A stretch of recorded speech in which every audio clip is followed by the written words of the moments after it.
Yeah, because Right. it's like real talk. It is. It is real talk. All of it about documenting. It's documenting, you know? That's the one thing that I'm like, that's the one thing that hit me yesterday after our phone call was just like, okay, I even hit up London. I was like, dude, I was just, even when he said origin story, I was like, okay, Mm. okay, that's cool. That's really cool. Well, that idea was inspired really from London's work. Like, he was talking about, like, where these logos come from and, Yeah. the origin of even these logos. So when we started talking about, yeah, why me and you doing this? Why, what is the who are you? That part too is like, who are you? Yeah. Like, Yeah. oh yeah, remember to tell you who I am. Yeah, exactly. That's the Yeah. part that I had to remind myself. So that's really, really, really, really good. Anyways, welcome back to the Twin Cities. Twin Cities is something else. Welcome back to Two Cities Podcast. I'm Jamar. This is Chad. Two friends, in two different cities are starting communities of faith. How you been, Chad? How you doing? I'm doing really good. We get jump on a call every Wednesday for strategy meetings and just to talk it out. And I just felt really inspired. We have no Sunday gathering yet, let alone a gathering of like really of any kind. Yeah. Like you're doing coffee hangs. I had a hang, so there's some getting together. But there was just talking about like just being like talking about the details and what was the precious? Not precious. That's the wrong word. Protective of what you're producing, like what you're putting out there. Like, are you looking at things all the way through from the macro to the micro? What is the experience? What are people coming in and experiencing? I was just like, man, I started like writing down like a list of things I wanted as a first time guest walking into a space. How am I going to, at the end of the day, receive Jesus? How am I going to get connected? What is my next step? What does it smell like? What does it feel like? Am I going to tell my friends about what I heard, what I saw, that kind of stuff. I was dreaming up a gathering, dreaming up of what it could be, uh, like all over again yesterday. So that's kind of where my headspace has been. A little all over the place, but kind of excited about a group of people that I haven't met yet and building an experience, with a team for them to really feel just wowed about like that this is God's work through our creativity. This is God at work and people coming to know Jesus all over again. Yeah. Yeah, that's really good. Yeah, we were going over that meeting and just strategizing and hearing how things go, and then I sent that memo note last night because my mind was just thinking about it and this thought process of like structure versus, you know, flexibility. And that all came from just because I'm reading this book. It's a really deep book, but it's a fun book. And it's about heaven and earth and time and space and Mm, biblical cosmology, which is like the start of how everything formed. And there's this thing where you have the tension between structure and time, space and time. And as we were talking, it was just kind of like, the having that balance of structure, but then also having like the flexibility, like the fluidity of things, which just kind of goes back to one of our core values, which is like the structure must submit to spirit. You've got structure, but then you also have spirit where you're able to move and adjust and do things when need be. And you don't want to have too much structure because then you're just too rigid. There's no wiggle room for anything if you want to change anything last minute. But at the same time, you don't want to have too flexibility because then there's no structure and there's nothing you can build upon. But it is just life in general, right? Is the tension between structure and time, structure and flexibility. The way that I see it is like you have your relationship with your daughter. Obviously, you have time that's going to change. That's good, growing, that's healthy. But then also just kind of like you want structure. So that's like home. Home doesn't grow, hmm doesn't change. but you want the tension of both. You want her to grow, but you don't want but you want her to grow on some type of stability, which is like home. So it's like we were talking about what was going on in that conversation. I was like, man, like this is like a great opportunity of just reiterating, especially when we're doing things or building things, knowing that there's going to be times where we're going to need more structure. And then there's going to be times I feel like we're going to be more flexibility. And I think when you're in the very beginning, it's like all you have is flexibility Yeah. because haven't necessarily built up the structure yet, which is fine, but you're doing it. And that's what I was trying to get at in that voice note. Cause I was like, if you think about it, for me and you, like we have the flexibility. We have the time and the way to change things up and to do things last minute because we have that. Now, obviously, as you continue to grow things, you want things to be a little bit more stable so you can grow on that type of structure. But I felt like it was just, yeah, I was kind of like, "Oh, we're in a time where we have to be flexible. We have to look at things in a way where we're able to change things, move things. But then obviously, the longer we do this, the more structure you're going to have. And so, Yeah, anyways, it was just more as of you like a great, scale, you have to add structure because at the end of the day, the structure is just meant to serve you. The structure is or to serve whatever it is you're building. It's only yeah. a helpful thing, but within it, there's much flexibility. I wanted to just mention the core value for anyone listening, where that comes from. Pastor Erwin McManus wrote a book called An Unstoppable Force. And in there, that core value that structure must always submit to spirit. So, yeah, you build these beautiful structures and they keep everything moving. They keep, like we talked about foundation, one of our podcasts, and like building on top of that. That's how you know it's not going to fall over very easy. But within that, you got to pay attention what the spirit is doing.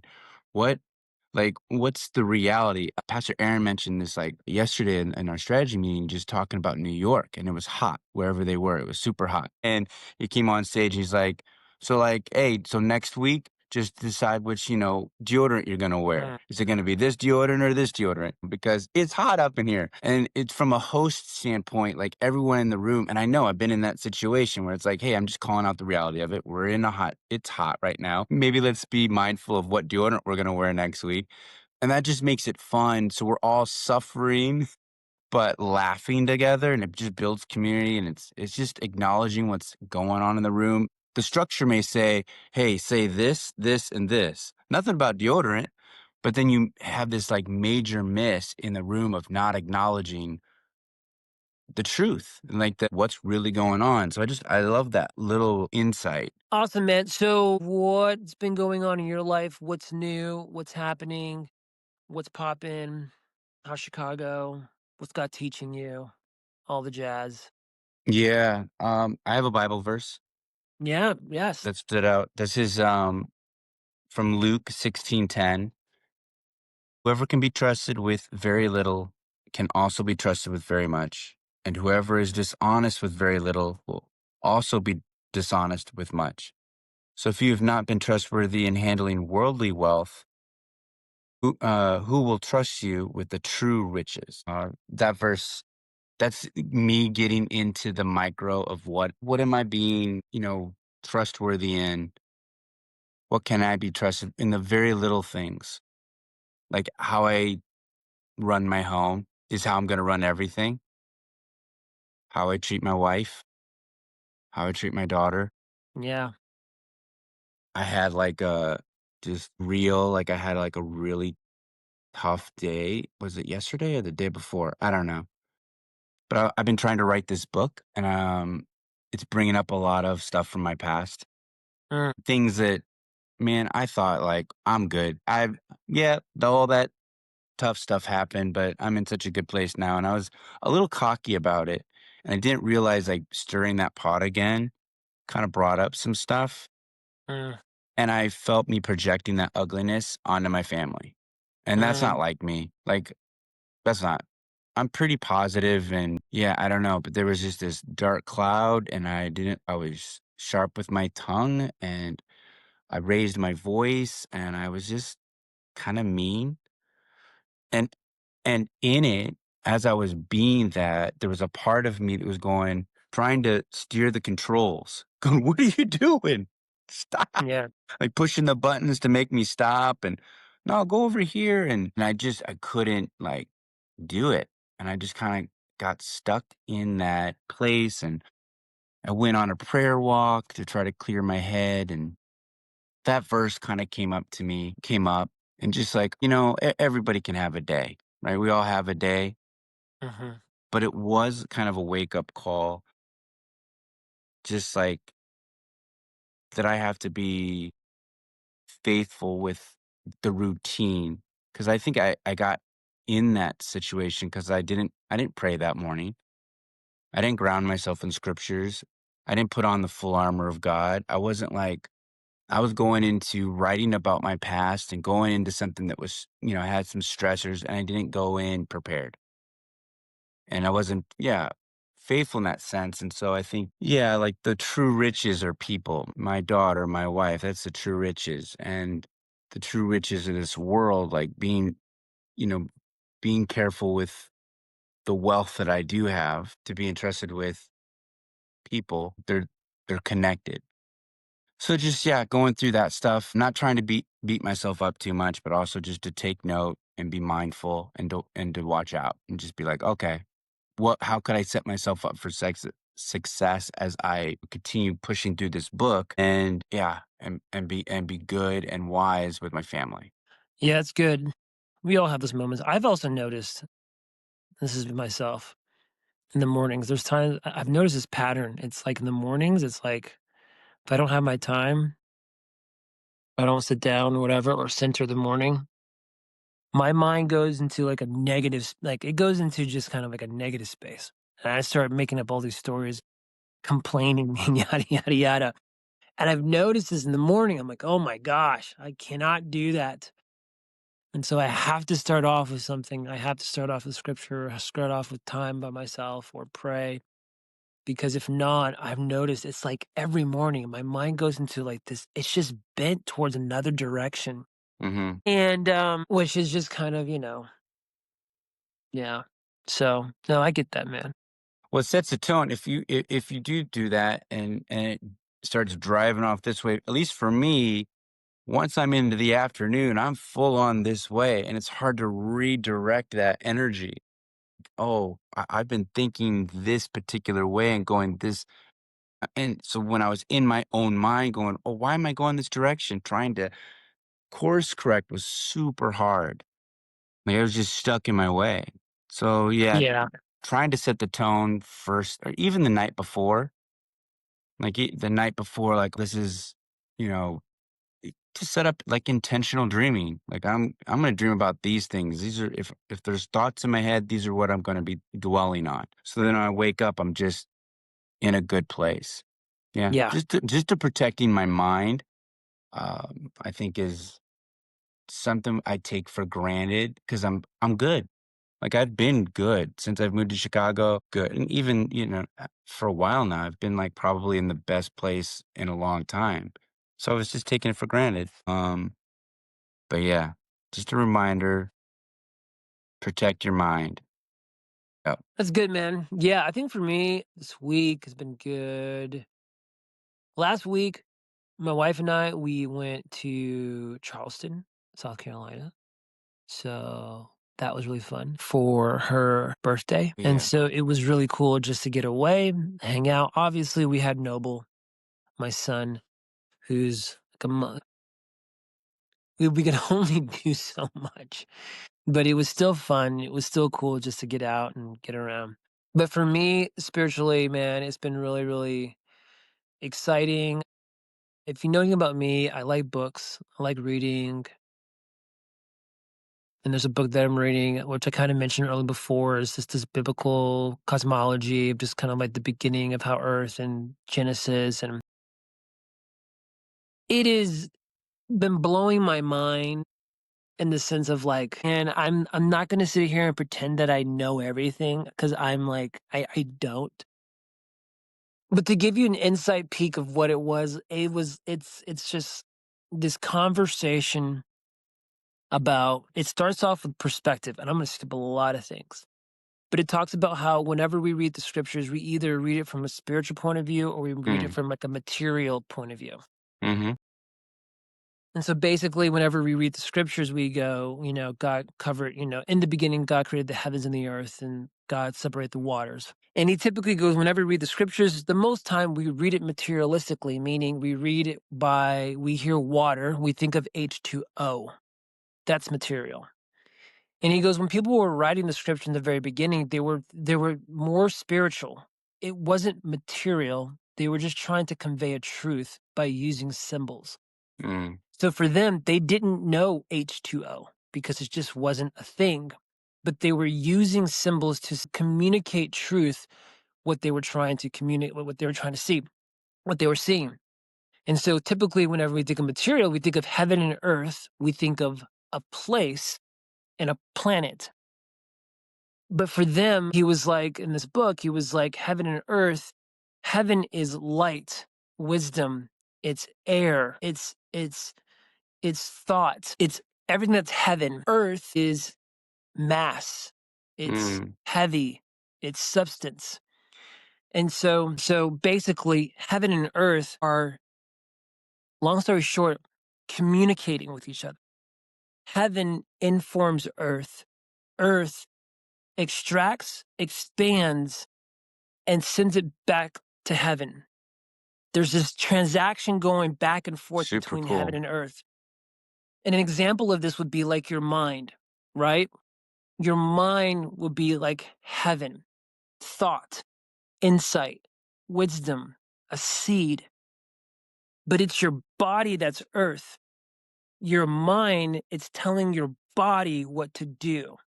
So in reality, your body is communicating the invisible. So if you think about it, heaven is informing the earth. And so what you're seeing is you are seeing the expansion and the stretching of heaven on earth. Mm, And so they're not in contrast, they're working together. And so that's kind of like the basic of it. And then it goes into like time and space after so many chapters. And again, time is symbolized by a wheel or symbolized by water because like time, there is no foundation. Time is always moving. It's always adjusting. It's like a circle. It's always going around and around, kind of like water. It's unstable. It's always adjusting, like moving. Whereas space is not out there, but space is structure. And so what you have is you've got time, which is almost also chaos, but then you also have space, which is structure. So you've got the tension between space and time, chaos and structure, and that brings you reality. And so mm. it's this really interesting, fun book, and then it uses examples from the scriptures about symbolism, and you just see the scriptures in a different way. And I think this morning, if I can remember correctly, there's this one thing that talked about, what was it? I wonder what it was. I want to see if I can pull it up real quick because it was so, my mind was blown because I was like, what in the world Oh boy. is this? Let's see here. That's the stumbling stone. Let's see here. It talks about that. It talks about work and rest on how In the is it book, it goes through all the symbolism of the scripture. Is that what I heard? it's basically giving you a foundation and then you can kind of see examples in the scriptures of what he's talking about. So he talks about kind of like he uses the verse where it says that he restrains the waters, they dry out, and then it says that he unleashes them and they overturn the earth. He's talking about Genesis. And he talks about how there's work and there's rest. The work is the structure, and then the rest slash idleness is like the time or chaos. And so he basically just talks about how in the beginning waters hovered over the earth. Mm, Water was in the very beginning.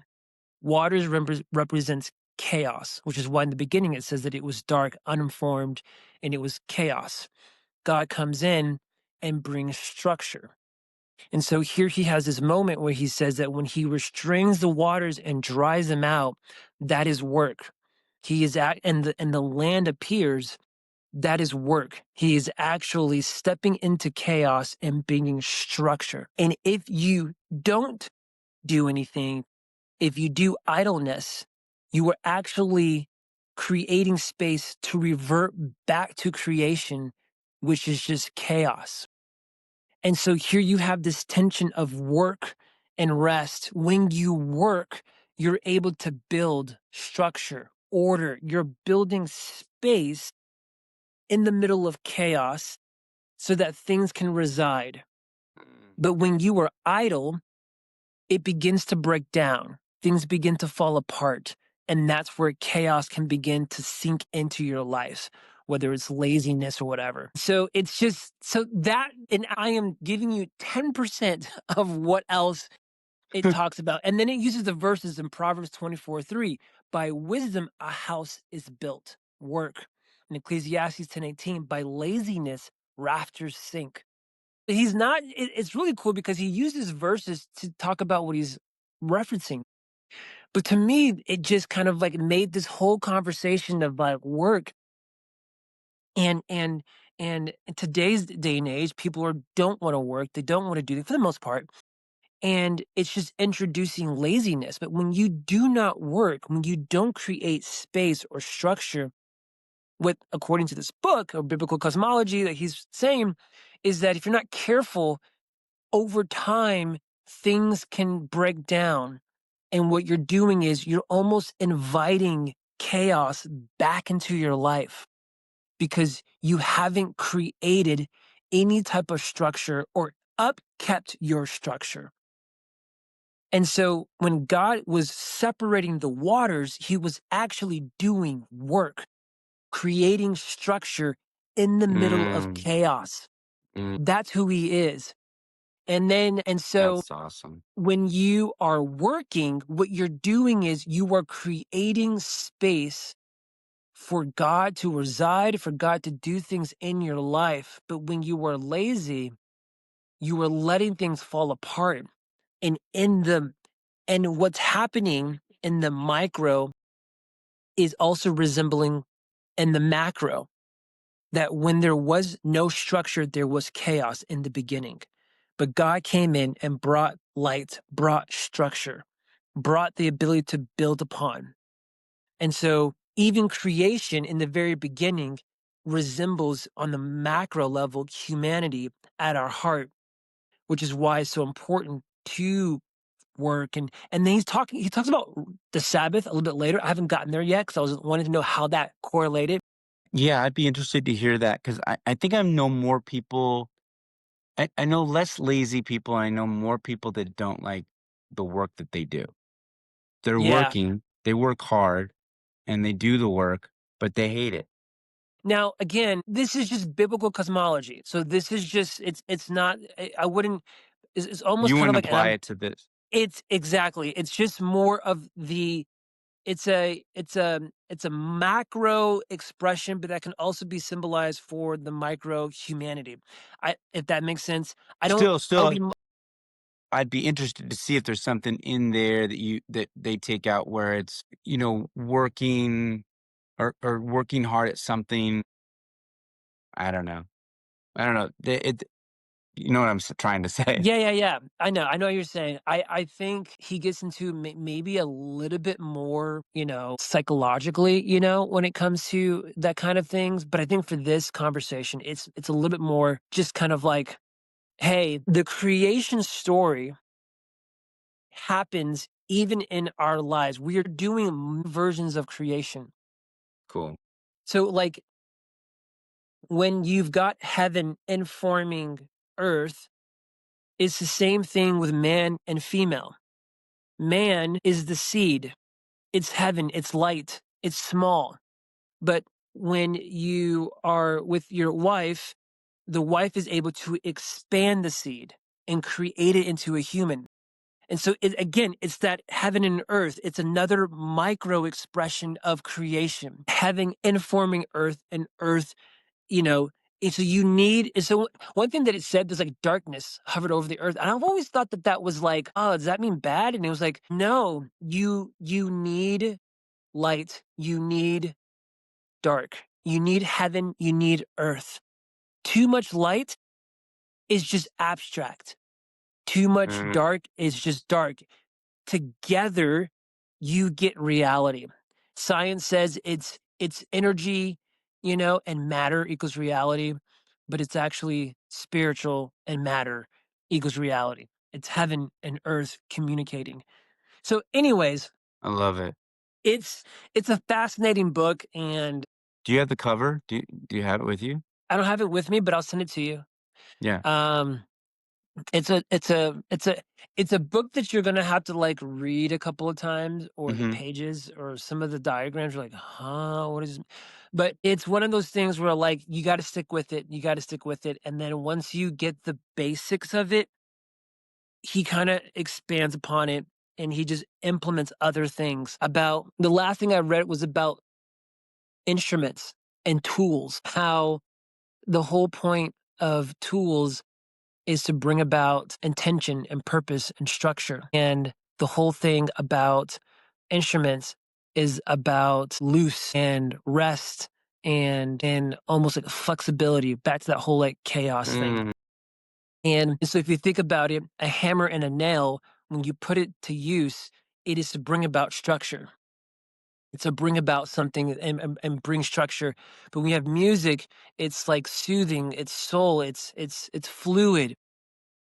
And so I think one of the chapters about Jericho and how they begin to walk around and blow their horns, and yeah, the tension of structure and like the sound of music, like it's so fascinating. Those kind of things fascinates me. So of that's course. what I've been learning and reading, and it's been just kind of fun. And so this season that I'm in right now with God has been really exciting. It's just been this season of like, I have been communicating and praying with God. Like when it says that pray without ceasing, I can honestly say I am praying without ceasing. That's I am awesome. like walking and talking with God. I'm driving, talking with this. What does this mean? What's going here? God, I will like this. And how do you want me to move? And it's been really amazing Mm, and really exciting. It was just really, really fun. And then as far as Atlanta goes, it's been great. Tomorrow we have our coffee tour, which is kind of like what we're doing. It's like a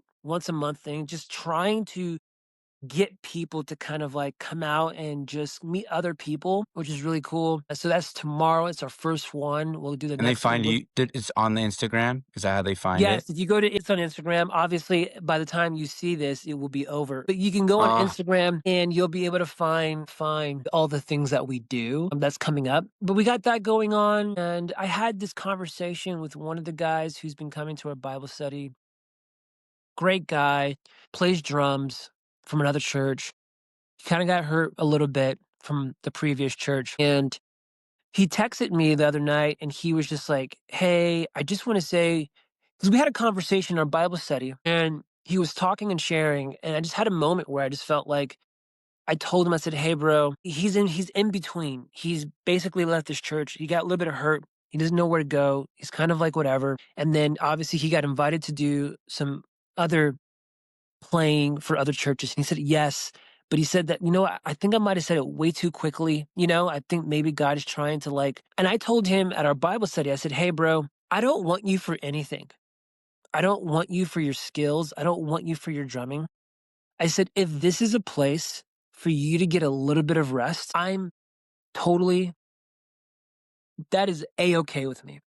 I just want to let you know that I'm not trying to somehow pull you in another way or pull one over you. It's like, if you were here for this time, and let's say you go somewhere else, if this mhm, space gives you a little bit of reprieve, like I'm for you."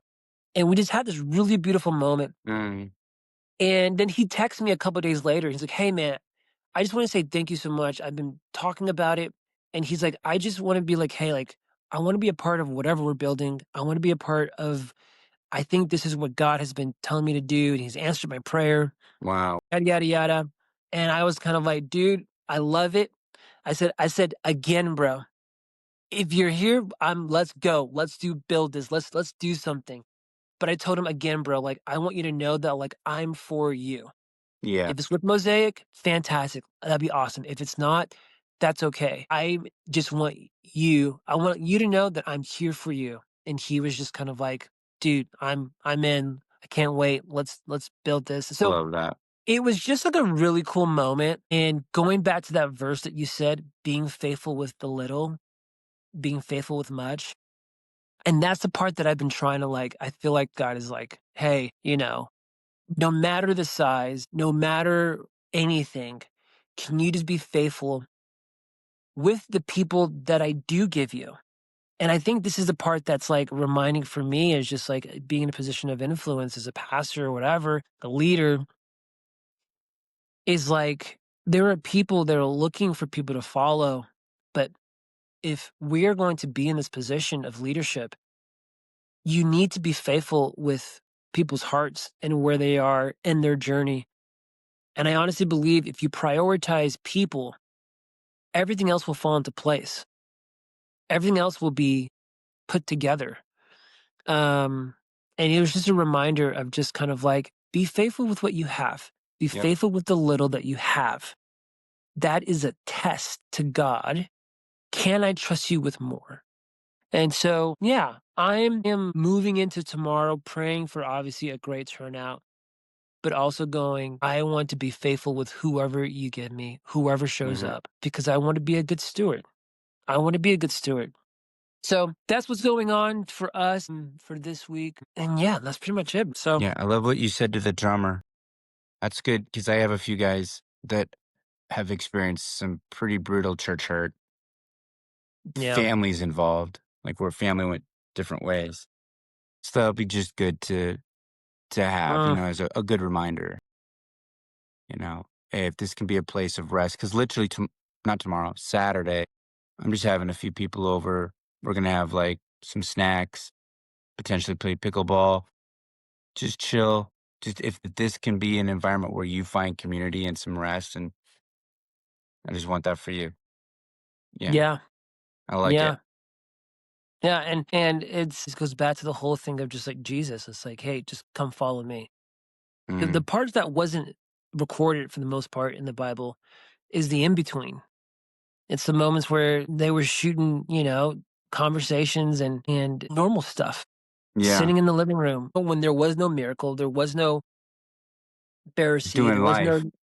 they were just doing life. And I think sometimes we read the scriptures, we just go like, oh, well, they went from here to here to here to here to here. And it's like, no, there was some space in between. And Well, the so, whole Zacchaeus story, Zacchaeus, like Jesus comes over to Zacchaeus' house and they just hang out for a while doing just normal life stuff. And then Zacchaeus' whole life is turned around. We don't yeah, necessarily know the details. We just know that they had you know, there were food and drinks and hanging out time. And in yep, front of his guests, he makes this whole like, I'm a changed man. yep, It's yep. wild. So I don't know. That's where I'm at. But yeah, man. Well, hey, how can they find you if anyone knows anybody in Chicago? They live in Chicago. How can they find you? Please DM me directly. Instagram's the best at Chad_Brokaw. Or you can go to mosaic.org/Chicago and RSVP because I'll get the email and I can connect with anybody that signs up for that. So, Nice. and And if yourself? you're in Atlanta, Georgia, you can find me on Instagram, Jamar Brown-King or Mosaic Atlanta, and you can DM us there. There's a number in our bio. You can get that link. That way you'll stay up to date for anything that's happening when we do things in Atlanta. Mm. Other than that, that's pretty much it, Chad. Hey, I hope this all turns out okay when it uploads because I I know it know, was I a little know, I glitchy. know, I know. We'll see. So we'll see you guys next time. We love you. Bye. I'm going to go ahead and okay, I'm gonna end it, but just make sure that your phone stays on to upload, and I think that's where it might do its thing. It's at 99% right now. I know, so I think we should be good. I think we should be good. All right, man. Well, hey, dude, love you, All right. man. I'll talk to you later.